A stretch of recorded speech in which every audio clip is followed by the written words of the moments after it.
13. 족장들은 영원한 삶을 추구했다.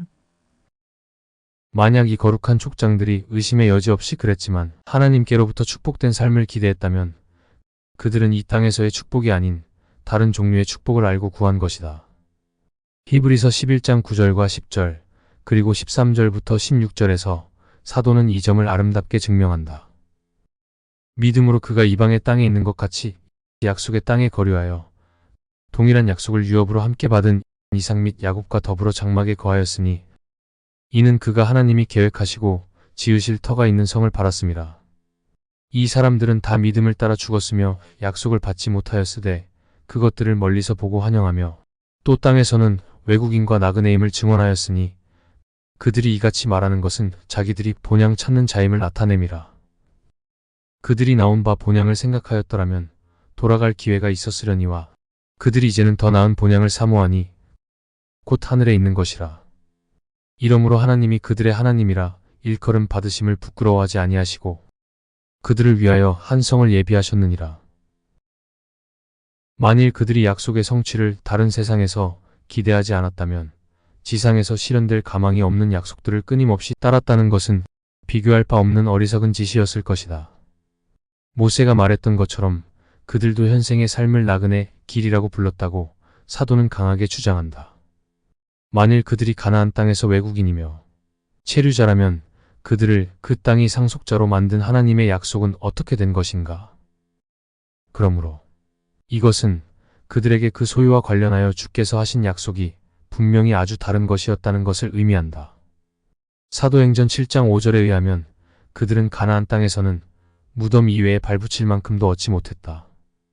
이것으로 그들이 죽을 때까지 약속의 혜택을 누리는 것을 희망하지 않았다는 것을 증언했다. 그렇기 때문에 야곱은 창세기 47장 29절과 30절에서 그 땅에 묻히는 것을 심히 원해서 아들 요셉에게 맹세로 이 일을 약속시켰고 요셉 또한 창세기 50장 25절에서 자기의 뼈가 흙이 되어 수백 년 지난 후에라도 그 뼈를 그 땅으로 옮겨가라고 명령했던 것이다. 14. 성도들의 죽음은 생명으로 들어가는 문이다. 끝으로 족장들이 이 세상에서 온갖 노력을 하면서도 내세의 축복을 소망으로 삼았다는 것은 분명하고 확실한 사실이다. 만일 야곱이 더 높은 행복을 추구한 것이 아니라면 무슨 까닭에 장자의 권리를 그렇게까지 원했으며 그것을 얻으려고 그렇게 큰 모험을 했겠는가? 창세기 27장 41절을 보면 그 때문에 야곱은 외국으로 쫓겨가며 거의 가족으로부터 의절당할 뻔했고 소득은 조금도 없었다. 창세기 49장 18절에서 그는 죽기 직전에 여호와여 나는 주의 구원을 기다리나이다 라는 말로 자기의 의도를 밝혔다. 만일 그가 죽음에서 새로운 생명의 출발을 본 것이 아니라면 자기가 죽어가는 줄을 안 그가 무슨 구원을 기다렸겠는가. 다윗은 시편 116편 15절에서 성도의 죽는 것을 여호와께서 귀중히 보시는도다 라고 말한다. 그러나 시편 34편 21절에서는 불경된 자의 죽음은 극히 악하도다 라고 했다. 만일 죽음이 최후의 경계선이요 종점이라면 죽음의 선인과 악인의 구별이 없을 것이지만 그들의 사후에 기다리고 있는 것은 서로 다르다. 15. 다윗이 희망을 선포한다. 우리는 아직 모세까지 왔을 뿐이다. 모세가 풍부한 각종 물자와 옥토에 대한 약속으로 육적인 백성을 유인해서 하나님을 경배하게 만든 것이 그가 다한 유일한 직책이었다고 우리의 논적들은 주장한다. 그러나 만일 우리가 제시된 광명을 고의로 피하는 것이 아니라면 영적 언약이 이미 분명히 확인된 것을 알 수 있다. 예언자들을 보면 그들에게는 영원한 생명과 그리스도의 나라가 가장 찬란하게 제시되었다. 우선 예언자들의 선배였던 다윗은 하나님의 경륜의 순서에 따라 하늘 신비들을 다른 예언자들보다 아주 희미하게 나타냈다. 그러면서도 그의 모든 발언은 아주 분명하고 확실하게 그 목표를 겨눈 것이었다.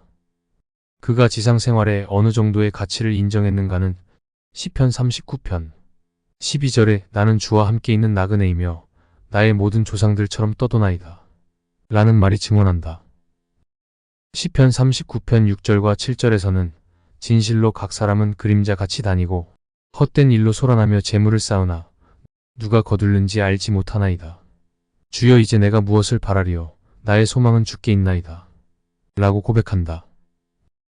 지상에는 견고한 것이나 완전한 것이 없다고 고백하면서 하나님께 대한 믿음을 견지하는 사람은 확실히 자기의 행복은 다른 곳에 있다고 생각하는 것이다.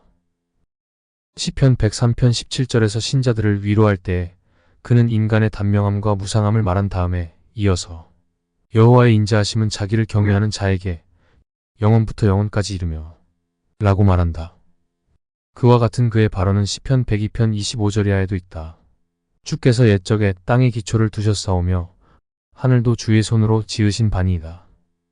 천지는 없어지려니와 주는 영존하시겠고 그것들은 다 옷같이 낡으리니 의복같이 바꾸시면 바뀌려니와 주는 여상하시고 주의 연대는 무궁하리이다. 주의 종들의 자손이 항상 있고 그 후손이 주의 앞에 굳게 서리이다. 천지가 멸망하더라도 경건자들이 하나님 앞에 여전히 굳게 서 있다면 그들의 구원은 하나님의 영원성과 결합되어 있다는 결론이 된다.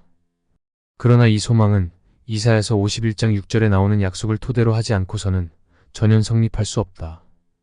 하늘이 연기같이 사라지고 땅이 옷같이 헤어지며 거기 거한 자들이 하루살이같이 죽으려니와 나의 구원은 영원히 있고 나의 의는 폐하여지지 아니하리라. 라고 주께서 말씀하셨다. 주께서 말씀하시는 의와 구원은 택하신 자들이 영구히 경험하게 되는 것이다. 16. 미래의 삶에 적용되는 천부적인 구절들. 다윗이 시편에서 성도들의 번영에 대하여 노래하는 많은 구절들도 하늘 영광이 나타난 뜻으로 해석하지 않는다면 다르게 이해할 길이 없을 것이다. 예컨대 시편 97편 10절에 저가 그 성도의 영혼을 보전하사 악인의 손에서 건지시느니라. 11절에 의인을 위하여 빛이 동트며 마음이 정직한 자를 위하여 기쁨이 밝아오도다. 마찬가지로 시편 112편 9절에 의인의 의가 영원히 있고 그 뿔이 영화로이 들리리로다. 10절에 악인의 소욕은 멸망하리로다.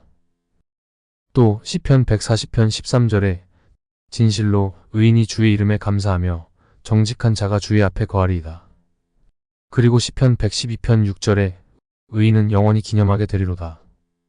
또 시편 34편 22절에서는 여호와께서 그 종들의 영혼을 구속하시나니라고 성도의 번영을 말하고 있다. 그러나 주께서는 자기의 종들이 악인의 정욕 때문에 고통당할 뿐 아니라 찢기고 몰락하는 것까지 허락하시는 때가 많다. 선인들이 어둡고 누추한 곳에서 신음하는 것을 버려두시는데 악인들은 거의 별 사이에서 빛난다. 또 자기의 얼굴의 광채로 선인들을 격려하셔서 그들이 영구한 행복을 누리게 하시는 것도 아니다. 그렇기 때문에 다윗까지도 만일 신자들이 현세의 사태만을 주목한다면 그들은 심히 중대한 유혹에 걸려 마치 하나님은 무죄한 사람들에게 호의와 보상을 베푸시지 않는 것 같이 생각하게 되리라는 사실을 숨기지 않는다. 이만큼 악인들은 심히 창성하며 번영하는데 경건자들은 치욕과 빈곤과 멸시와 각종의 십자가에 눌려 지낸다. 시편 73편 2절과 3절에서는 나는 거의 넘어질 뻔하였고 나의 걸음이 미끄러질 뻔하였으니 이는 내가 악인의 형통함을 보고 오만한 자를 질투하였음이로다. 라고 말한다.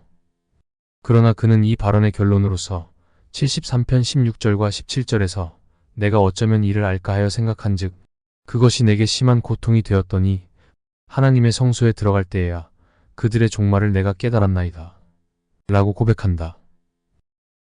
17. 믿는 자들의 소망은 현세의 공경을 초월하여 미래를 바라본다. 그러므로 우리가 다윗의 이 고백에서 배워야 하는 것은 하나님이 종들에게 하신 약속이 이 세상에서 성취되는 일은 매우 드물거나 전혀 없다는 것을 구약하의 거룩한 족장들이 알고 있었다는 사실이다. 따라서 그들은 마음을 하나님의 성소로 들어올려 현세의 그림자 속에서 나타나지 않는 것이 거기 숨겨 있는 것을 보았다. 이곳이 곧 하나님의 최후 심판대였다. 그들은 비록 그것을 육안으로 볼 수 없었지만 믿음으로 이해하는 것으로 만족했다. 이 확신에 의해서 때가 오리라는 것을 의심하지 않았다. 시편 17편 15절에서 나는 의로운 중에 주의 얼굴을 보리니 주의 형상으로 만족하리이다. 라고 고백한다. 시편 92편에는 악인들은 풀같이 자라고 악을 행하는 자들은 다 흥왕할지라도 영원히 멸망하리이다. 그러나 의인은 종려나무 같이 번성하며 레바논의 백향목 같이 성장하리로다. 이는 여호와의 집에 심겼으며 우리 하나님의 뜰 안에서 번성하리로다. 라고 증거한다. 이 현상계가 하나님 나라의 출현에 의해서 전복될 때가 아니면 어디서 신자들의 아름답고 우아한 점이 나타나는가? 그들은 저 영혼을 바라보면서 시편 55편 22절과 23절에서 의인의 요동함을 영영히 허락지 아니하시리로다. 하나님이여 주께서 저희로 파멸의 웅덩이에 빠지게 하시리이다. 라고 현세 재난의 일시적인 고통을 멸시하고 대담하게 부르짖었다. 악인들의 행복에 대하여 욥기 21장 13절에서는 그날을 형통하여 지내다가 경각간의 음부에 내려가느니라 라고 한다. 성도들의 위대한 평안은 어디 있는가?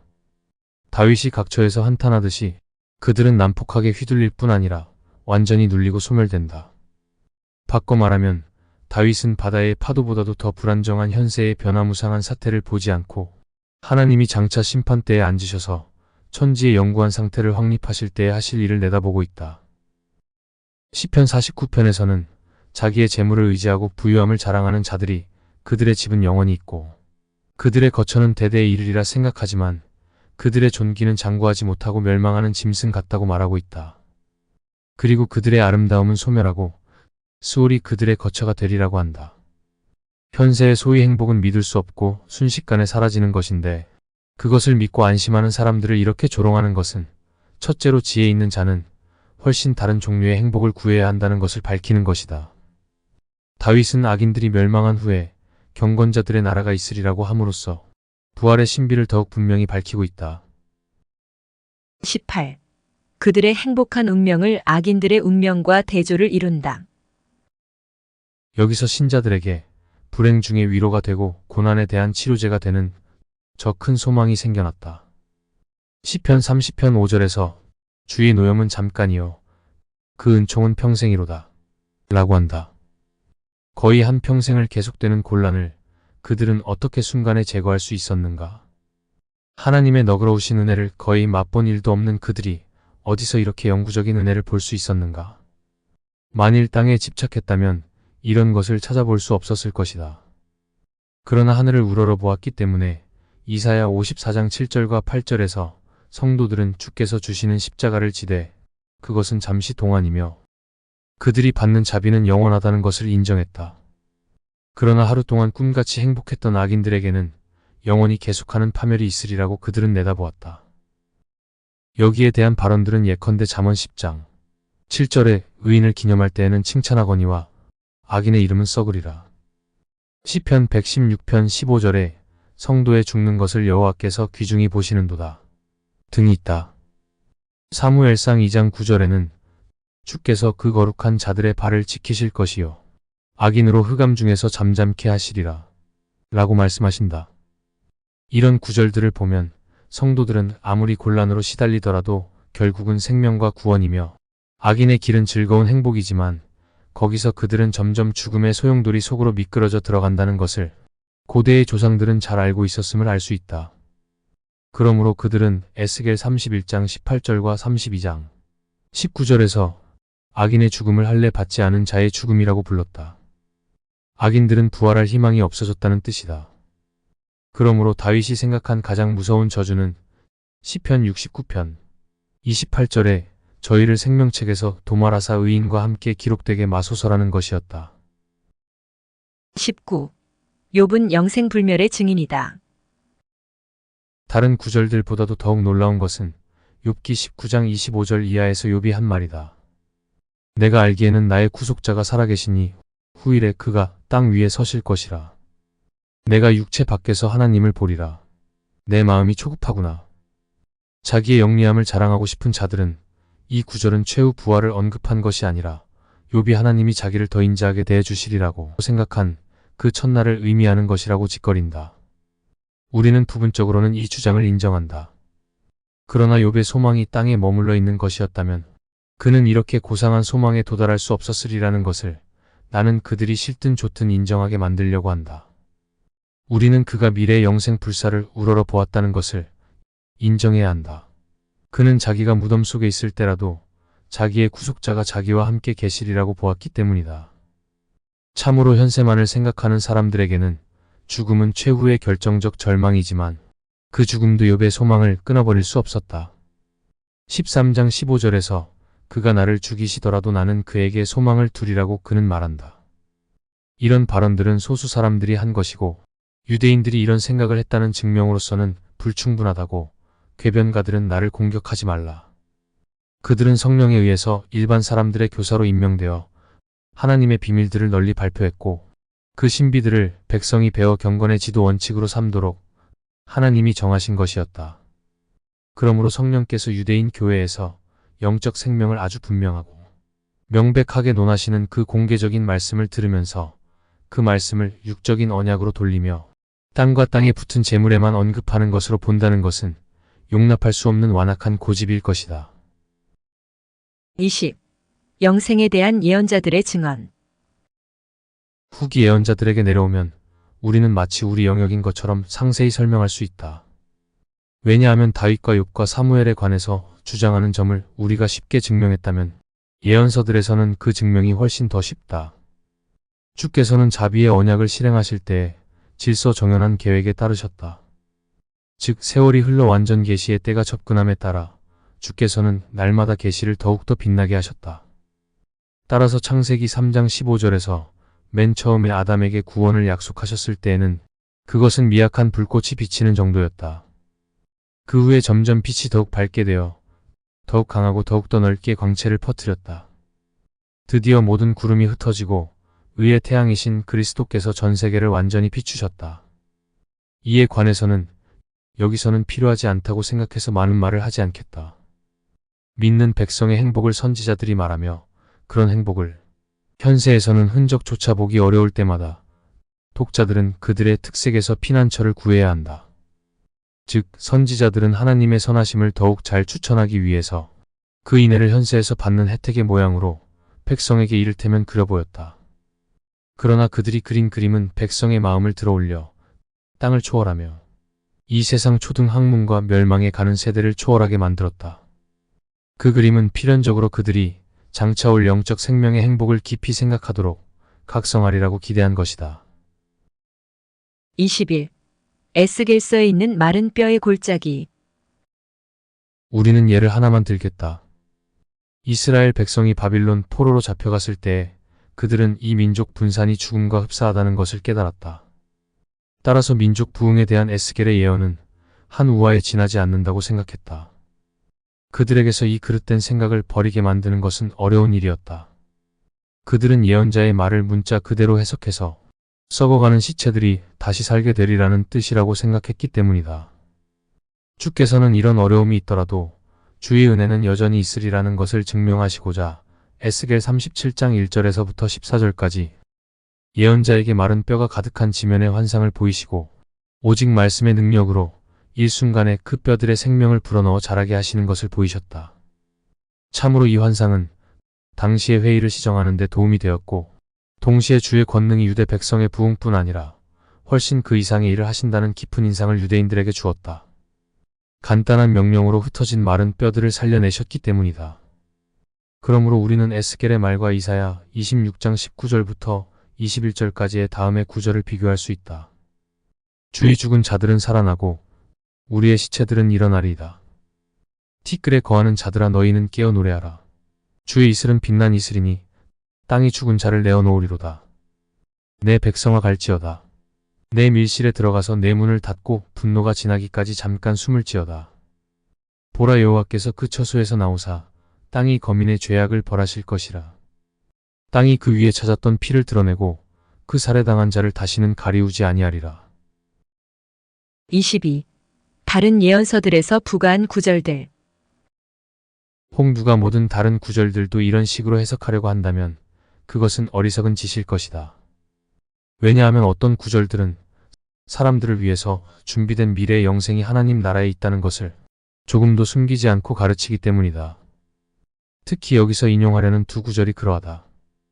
하나는 이사야 66장 22절부터 24절의 말씀이다. 나의 지을 새 하늘과 새 땅이 내 앞에 항상 있을 것 같이 너희 자손과 항상 있으리라. 매월삭과 매한식일에 모든 혈육이 이르러 내 앞에 경배하리라. 그들이 나가서 내게 패역한 자들의 시체들을 볼 것이라. 그 벌레가 죽지 아니하며 그 불이 꺼지지 아니하여. 다른 하나는 다니엘 12장 1절과 2절의 말씀이다. 그때 내 민족을 호위하는 대군 미가엘이 일어날 것이요 또 환난이 있으리니 이는 개국 이래로 그때까지 없던 환난일 것이며 그때에 내 백성 중 무릇책에 기록된 모든 자가 구원을 얻을 것이라. 땅의 티끌 가운데서 자는 자 중에 많이 깨어 영생을 얻는 자도 있겠고 수욕을 받아서 무궁히 부끄러움을 입을 자도 있을 것이며. 23. 요약과 결론. 영생 문제에서 신구약은 일치한다. 아직 두 가지 점이 남았다. 즉 구약의 조상들은 그리스도를 언약의 보증으로 소유하였고 미래의 행복은 그에게 있다고 전적으로 믿었다는 사실이다. 우리는 한 가지 원칙을 담대히 견지하겠다. 주께서 이스라엘 백성과 맺으신 구약, 즉 옛 언약은 땅에 붙은 일에 국한된 것이 아니라 영원한 영적 생명에 대한 약속을 포함했다는 것이 우리의 원칙이다. 이 언약에 참으로 찬동한 사람들은 모두 그 마음에 이런 생명에 대한 기대가 깊이 새겨져 있었다. 어떤 자들은 주께서 유대 백성에게 약속하신 것, 또는 그들이 추구한 것은 배가 부르는 것, 육의 즐거움, 불어가는 재물, 외면적인 권력, 번성하는 자손, 기타 자연인이 갈망하는 모든 것뿐이었다고 하지만 우리는 이 위험스러운 사상을 물리친다. 주 그리스도께서 믿는 자들에게 지금 약속하시는 천국은 마태복음 8장 11절에서 나오는 것처럼 아브라함과 이삭과 야곱과 함께 식탁에 앉는 천국에 불과하다. 베드로는 사도행전 3장 25절에서 당시의 유대인들을 향해서 그들은 복음의 은총을 상속할 자들이라고 선언하며 그 이유로서 그들은 선지자들의 자손이요 또 하나님이 옛날에 자기 백성으로 더불어 세우신 언약에 포함되었다고 말했다.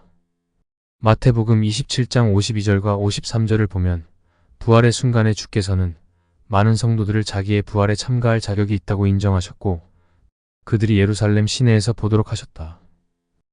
이렇게 하심으로써 주께서는 영원한 구원을 얻기 위해서 자기가 하신 일과 겪으신 고난은 우리들과 똑같이 구약시대의 신자들에게도 해당된다는 것을 확실히 보증하셨다. 참으로 사도행전 15장 8절의 베드로의 증언과 같이 우리를 생명으로 거듭나게 하신 믿음의 영을 그들도 받았다. 우리 안에서 영생 불사의 불티와 같으시며 따라서 에베소서 1장 14절에서 우리의 기업의 보증이 되신다고 한 그 성령께서 그들 속에도 마찬가지로 계셨다는 뜻이다. 그러면 우리는 어찌 그들에게서 생명의 상속을 감히 빼앗을 것인가? 옛날 사두 계파가 부활과 영혼의 존재를 부정할 정도로 어리석었다는 것은 이 두 가지 교리를 성경이 이미 분명한 증언으로 인친 후였으므로 더욱 놀라운 일이다. 지금 유대 민족은 전체적으로 메시아의 지상적 왕국을 기다리고 있지만 그들이 복음을 거부하기 때문에 이 형벌을 받으리라고 성경이 벌써 예언하지 않았다면 그들의 우둔함은 사두 계파에 못지않게 해괴할 것이다. 제시된 하늘 광명을 거부하고 고의로 암흑을 덮어쓰는 자들에게 하나님께서는 의로운 심판을 내리셔서 그 마음을 어둡게 하신다. 그것이 하나님의 기쁘신 뜻이다. 그러므로 고린도후서 3장 13절에서 15절을 보면 유대인들은 모세를 읽으며 항상 그의 글을 깊이 생각하지만 그들의 눈을 수건이 가리워 그의 얼굴에서 빛나는 광채를 보지 못한다. 그래서 지금 그들은 그리스도로부터 그 광채를 할 수 있는 한 떼어 놓으려고 애쓰지만 그들이 그리스도께로 돌아설 때까지 그 광채는 그들에게 항상 가리워 있으며 숨겨져 있을 것이다.